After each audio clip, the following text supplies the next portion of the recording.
प्यारे बच्चों, last video में मैंने आपको रासायनिक संयोजन के नियम के अंतर्गत द्रव्यमान संरक्षण का नियम बताया था, जिसको दिया था लेवासिये ने 1789 में। मैंने आपसे ये बताया था कि द्रव्यमान संरक्षण का नियम होता क्या है कि द्रव्य को न तो उत्पन्न किया जा सकता है और न ही नष्ट किया जा सकता है। मतलब कि द्रव्यमान, किसी भी पदार्थ का द्रव्यमान हमेशा संरक्षित रहता है, बस रूप बदल जाते हैं उसके।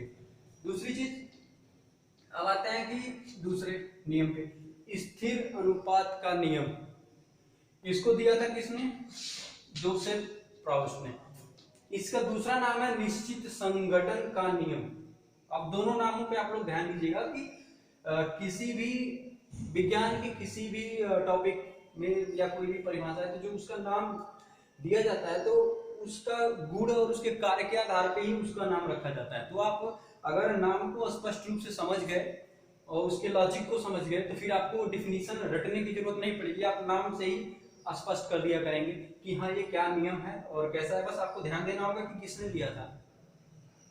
अब इसमें देखिए यहाँ पे स्थिर अनुपात का नियम मतलब क्या है, किसके बारे में हम पढ़ रहे हैं? रसायन विज्ञान।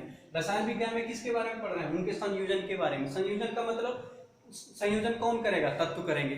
तत्व करेंगे तो उसमें क्या परिवर्तन आएगा? उसके रूप में, उसके मात्रा में परिवर्तन आएगा। तो यानी कि अर्थात मतलब ये हुआ कि स्थिर अनुपात यानी कि जो भी किसी भी तत्व के द्रव्यमान का जो अनुपात होता है वो हमेशा किसी भी यौगिक में, जो जैसे अगर हम सपोज करिए कि कोई भी यौगिक ले लेते हैं, जल ही लेते हैं H2O, तो ये यौगिक है, ये कहीं भी मिलेगा आपको, जहां भी जल जो है ये एक अणु इसका मिलेगा। तो किसी भी यौगिक में तत्वों का जो द्रव्यमान होता है, ध्यान दीजिएगा शब्दों पे, कि किसी भी यौगिक में तत्वों का द्रव्यमान हमेशा एक स्थिर अनुपात में होता है। मतलब स्थिर अनुपात, किसी यौगिक में तत्व कौन है? हाइड्रोजन और ऑक्सीजन। तो किसी भी यौगिक में तत्वों का जो द्रव्यमान है वो एक स्थिर अनुपात में होता है। यहाँ पे हमेशा हाइड्रोजन के 2 अणु, ऑक्सीजन के 1 अणु है। कोई ऐसा जल नहीं मिलेगा जहाँ पे आपको अलग अलग तरह से फार्मूला या उसका सूत्र लिखा मिले। अर्थात ये जो यौगिक है इसके तत्वों के अणुओं का द्रव्यमान स्थिर अनुपात में मिला हुआ है। ठीक। दूसरा जो नाम है निश्चित संघटन। संघटन भी क्या है? उसकी अवस्थिति है, जो उनका जो संघटन मतलब जिससे वो मिलके बना है वो क्या है? निश्चित है। ये दोनों शब्द हिंदी के लगभग एक समान है। स्थिर होना या निश्चित, फिक्स हो जाना, दोनों फिक्स। स्थिर होना, ये भी निश्चित होना। अर्थात ये अनुपात है, ये संघटन है। बस यहाँ पे शब्दों का अंतर है, लेकिन नाम और परिभाषाएं सेम है कि किसी भी यौगिक में तत्वों के द्रव्यमानों का अनुपात स्थिर होता है। इसी को स्थिर अनुपात का नियम कहते हैं। इसको जोसेफ प्राउस्ट ने दिया था। कभी कभी सिर्फ प्राउस्ट के नाम से परीक्षा में दे दिया जाता है कि फिल इन द ब्लैंक्स करके, कि स्थिर अनुपात का नियम किसने दिया था। या जैसे हमने आपसे बताया था कि मैच करने के लिए दे देता है IIT नीट, या आपके यूपी बोर्ड में भी पूछ देता है। ये ऑब्जेक्टिव क्वेश्चन में 1 नंबर में मैक्सिमम पूछता है। ये 4-5 नियम है, आपके दिमाग में हमेशा ये नियम मुख्य रूप से ये सारे 5 जो नियम है ध्यान में रहने चाहिए, ताकि आप परीक्षा में कभी भी गलती ना करें और ये 1-2 नंबर वाली जो भी क्वेश्चन है आराम से आपका हो जाए। जैसे निश्चित संगठन का आप यहाँ पे ध्यान दीजिएगा। मैंने आपके बुक में, एनसीईआरटी के बुक में एक एग्जाम्पल दिया हुआ था, क्यूप्रिक कार्बोनेट।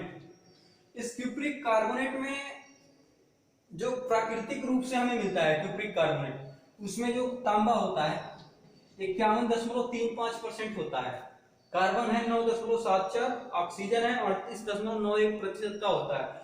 ठीक। उसी को जब हम लैब में मतलब अपनी प्रयोगशाला में उसको बनाते हैं, सिंथेसिस करते हैं, तो ऐसा नहीं है कि उसकी मात्राएं, उसका संगठन क्या हो जाए? बदल जाए। मतलब कि पानी चाहे हम नदी में से 1 गिलास लेके आए शुद्ध पानी, चाहे हम अपने केमिस्ट्री लैब में हाइड्रोजन और ऑक्सीजन गैसों को कंप्रेस करके वाटर बनाए, दोनों का जो संयोजन होने का, जो संगठन होने का तरीका होगा वो अनुपात में ही होगा, और वो अनुपात 2 संबंधित 1 का ही रहेगा।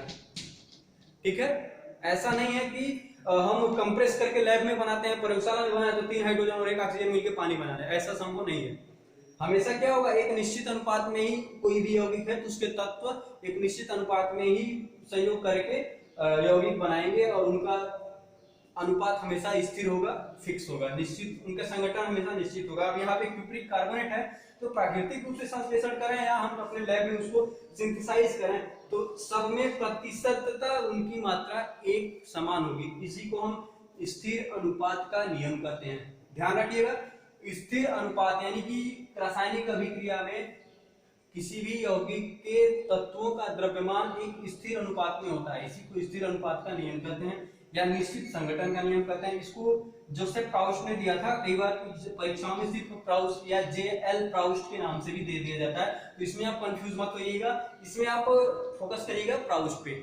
जोसेफ या जेएल प्राउस्ट कर दिया जाता है, ऐसे प्राउस्ट लिखा जाता है, आपको फोकस करना होगा प्राउस्ट पे, ठीक है। अब मैं अगले नियम को बताता हूं आपको।